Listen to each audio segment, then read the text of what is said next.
I never thought I'd be posting on our entitled people, but here I am, still reeling from what happened yesterday. First, let me give you some backstory. I live in a quiet neighborhood with a mix of retired folks and young families like mine. My wife and I have 2 young kids, and we love to spend our weekends playing outside with them. Yesterday was no different. We were out in the front yard playing catch when our neighbor, Mr. Johnson, fake name, came over. Now, Mr. Johnson is a bit of a character. He's in his late 60s, and he's always been a bit grumpy. He's never been particularly friendly to us, but we've always tried to be polite. "Hey, folks, I see you're having fun out here," he said as he approached. "Yep, just enjoying the sunshine," I replied. "Well, I was hoping you could do me a favor. My grandson is coming to visit this weekend, and I need to get my lawn mowed before he gets here. I'm not as young as I used to be, you know?" I looked at my wife, and we exchanged a knowing glance. We'd heard stories from other neighbors about Mr. Johnson's entitled behavior, and we didn't want to get sucked into any drama, but we also didn't want to be rude. "Sure, Mr. Johnson, we can help you out. When do you need it done?" "As soon as possible. I don't want my grandson to think I'm living in a slum." We agreed to mow his lawn the next day, and he left. I could tell my wife was a bit hesitant, but I assured her it would be a quick and easy task. The next day, we set out to mow Mr. Johnson's lawn. It was a hot day, and we were sweating by the time we got started, but we were making good progress when Mr. Johnson came out to check on us. "Hey there, looks like you're doing a good job, but I was hoping you could also trim the hedges and weed the flower beds. It shouldn't take you too long." I could feel my blood boiling. We had agreed to mow his lawn, not do a full landscaping job. But I didn't want to cause a scene, so I gritted my teeth and replied, "Sure, we can do that too." As soon as Mr. Johnson went back inside, I turned to my wife and said, "This is getting ridiculous. We can't keep doing everything he asks." "I know," she replied, "but we've already started and we don't want to leave it half done." We finished mowing the lawn and started on the hedges and flower beds. By this point, I was seething with anger. Who did Mr. Johnson think he was, expecting us to do all this work for him? But I didn't say anything. I just wanted to finish the job and be done with it. As we were finishing up, Mr. Johnson came back outside. "Thanks for doing such a great job. Oh, but there's one more thing I need you to do." I couldn't believe it. What more could he possibly want? But before I could say anything, he continued, "My grandson is allergic to grass, so I need you to rake up all the clippings and take them with you." I snapped. "That's it, Mr. Johnson. We agreed to mow your lawn, not do your entire yard work. We have our own family to take care of, and we can't keep doing everything you ask of us. And matter of fact, you didn't pay us. You need to hire a professional if you want all this extra work done." Mr. Johnson looked shocked. "I can't believe you would speak to me like that. I thought we were neighbors and friends." "We can still be neighbors and friends, but you need to respect our time and boundaries. We're happy to help out in a pinch, but we can't be your personal landscaping service." With that, we packed up our equipment and left. My heart was pounding, and I was sure we had just made an enemy of Mr. Johnson. But I knew we had done the right thing by standing up for ourselves and setting boundaries. As it turns out, our other neighbors had all had similar experiences with Mr. Johnson, and they were all relieved that someone had finally called him out on his entitled behavior. But Mr. Johnson was more dangerous than we thought. As it turns out, Mr. Johnson didn't take kindly to being confronted about his entitled behavior. Over the next few days, he started spreading rumors about us to other neighbors, saying that we were lazy and unreliable. We tried to ignore it and just go about our lives, but it was clear that he was trying to make things difficult for us. Over the next few days, Mr. Johnson began to retaliate against us. Then, one night, we woke up to find that someone had egged our house and spray-painted lazy on our garage door. We were devastated. Our kids were scared, and we didn't feel safe in our own home. We called the police and reported the incident, but there wasn't much they could do without any concrete evidence. Things only got worse from there. Over the next few weeks, we had several other incidents of vandalism and harassment. We knew it had to be Mr. Johnson behind it all, but we couldn't prove it. At first, we tried to ignore him and hoped that he would eventually calm down. but his behavior only seemed to escalate. One day, we came home to find that he had thrown eggs at our house and car. That was the last straw. We knew we needed to take action to protect ourselves and our family. We contacted the police and filed a report, but they told us that they couldn't do much without concrete evidence.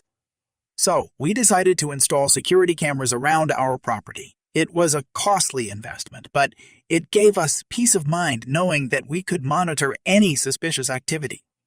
As it turned out, the cameras caught Mr. Johnson in the act of vandalizing our property. We showed the footage to the police, and he was arrested and charged with vandalism. It was a relief to know that he couldn't harm us anymore, but it was also sad to see how far things had escalated. We had started out as friendly neighbors, but Mr. Johnson's entitled behavior had driven a wedge between us. I have a story to tell that might sound like it belongs on the subreddit r/Nuclear Revenge. It's a story about how I got revenge on someone who wronged me.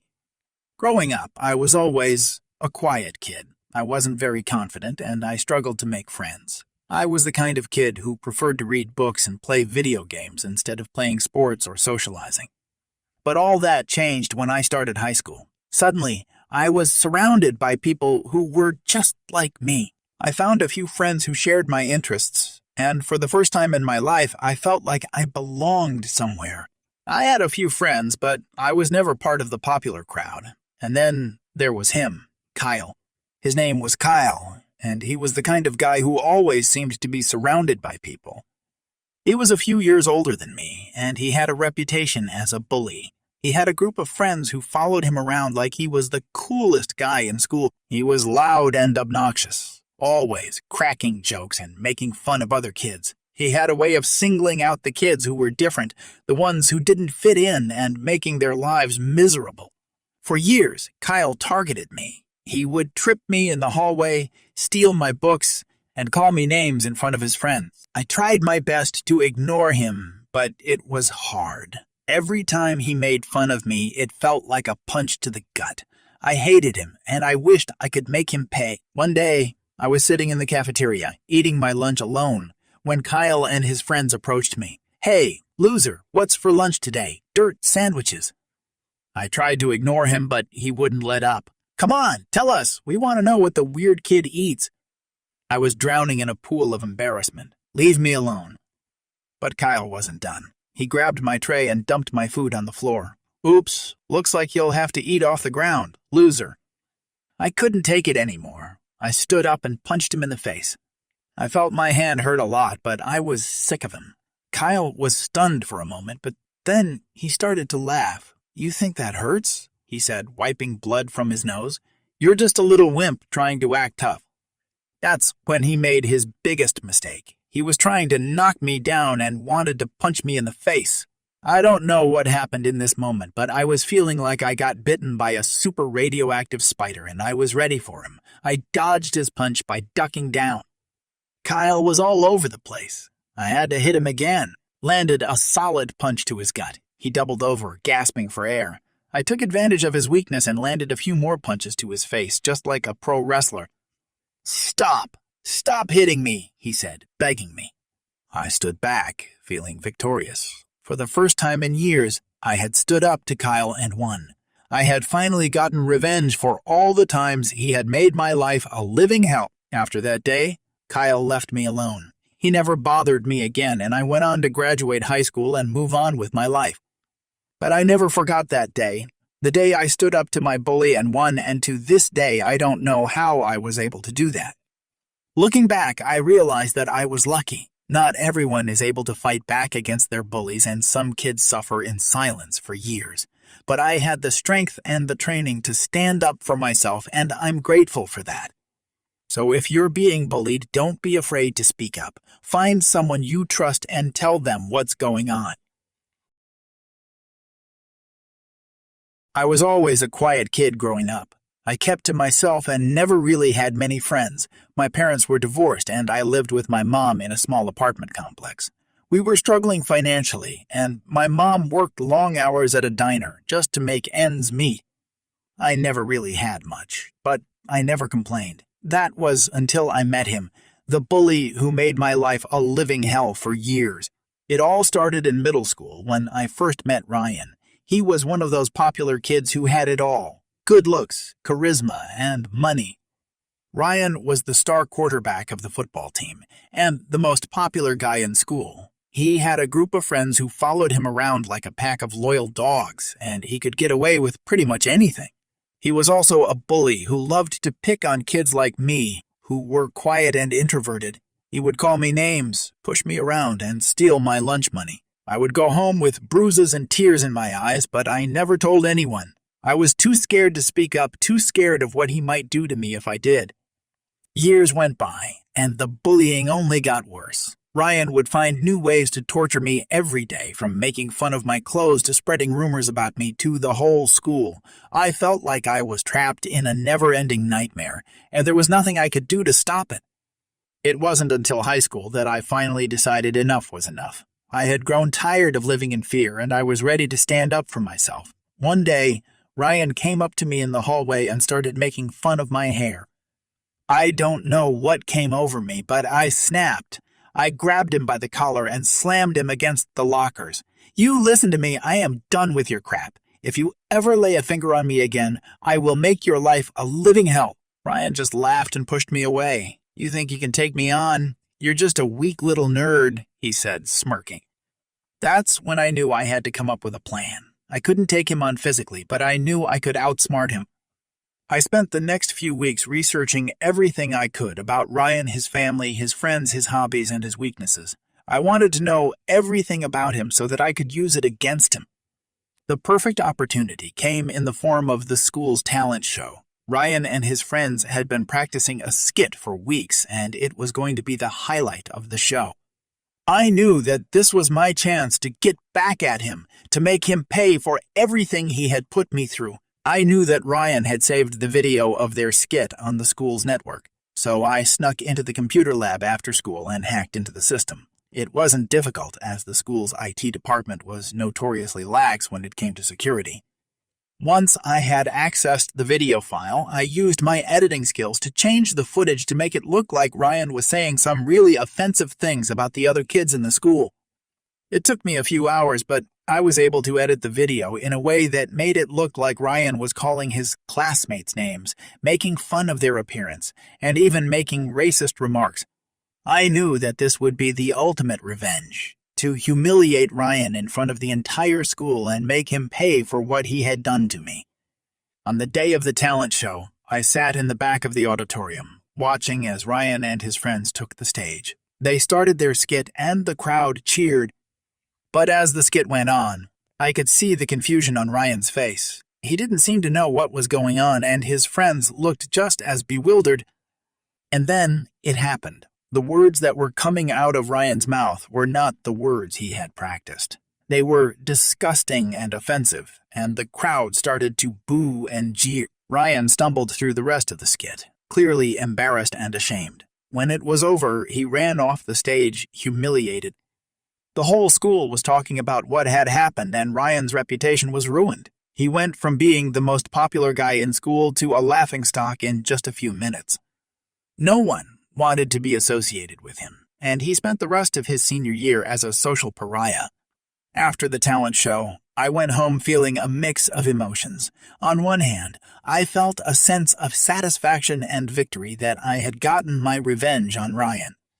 But on the other hand, I knew that what I had done was wrong. I had stooped to Ryan's level, and I had hurt him in a way that was cruel and unnecessary. Years went by, and Ryan never found out who was responsible for humiliating him at the talent show. He tried to move on from the incident and reinvent himself, but the damage had been done. He no longer had the same charisma and confidence he once had, and he struggled to make new friends in college. As for me, I had finally found my voice and my confidence. I had made some new friends in high school who accepted me for who I was. I had learned how to stand up for myself and others, and I was no longer afraid to speak my mind. It wasn't until years later, at our high school reunion, that Ryan and I crossed paths again. He looked different. His once chiseled physique had softened, and his confident demeanor had faded. He came up to me and asked if I knew anything about what had happened at the talent show. I looked him in the eye and told him the truth, that I had been the one who had edited the video and exposed him for who he really was.